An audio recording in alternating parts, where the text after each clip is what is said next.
Saudi আরবের সাথে মিল রেখে ঈদ উদযাপন। চাঁদপুরের হাজীগঞ্জ, ফরিদগঞ্জ, মতলব উত্তর ও শাহরাস্তি উপজেলার ৪০টি গ্রামে সকালে জামাতে ঈদের নামাজ আদায় করেন মুসল্লিরা। হাজীগঞ্জের সাদরা হামিদিয়া ফাজিল মাদ্রাসার প্রতিষ্ঠাতা অধ্যক্ষ প্রয়াত মোহাম্মদ ইসাক বিশ্বের যে কোনো জায়গায় চাঁদ দেখার উপর ভিত্তি করে ধর্মীয় রীতিনীতি পালনের প্রচলন শুরু করেন ১৯২৮ সালে।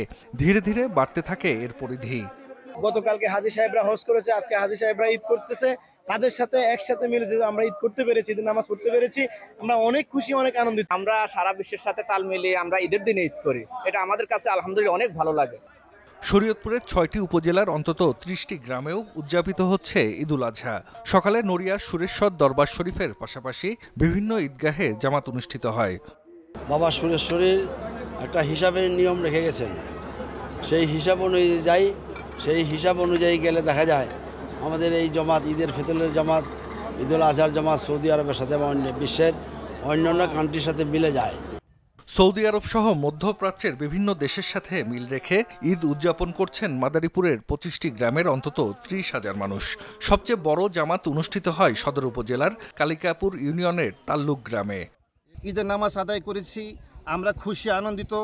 আমরা বিশ্ব মুসলিম উম্মার জন্য দোয়া করেছি। আমরা ইসলামিয়া ওআইসিআর অন্তর্ভুক্ত, তাই আমরা সেই ওআইসিআর আইনকে মেনে চলি, তাই আমরা সৌদির সাথে মিল রেখে ঈদ করি। বরিশাল ও পটুয়াখালীতেও বিভিন্ন দরবার শরীফের অনুসারীরা ঈদুল আজহা উদযাপন করছেন। বিভিন্ন মসজিদে ঈদের নামাজ আদায় করেন মুসল্লিরা। লক্ষ্মীপুরের রামগঞ্জ ও রায়পুর উপজেলার ১০টি গ্রামে উদযাপিত হচ্ছে ঈদুল আজহা। সকাল ৮টায় রামগঞ্জ উপজেলার খানকায়ে মাদানিয়া কাশেমিয়া মাদ্রাসায় প্রধান জামাত অনুষ্ঠিত হয়। স্থানীয়রা জানান ৪৪ বছর ধরে সৌদি আরবের সাথে মিল রেখে এসব গ্রামে ধর্মীয় উৎসব উদযাপন করা হয়। গতকাল যেহেতু ইয়াউমুল আরাফা ছিল, আজকে ইয়াউমুন নহর, কোরবানির দিন। আলহামদুলিল্লাহ আমরা পবিত্র ঈদুল আজহা উদযাপন করেছি।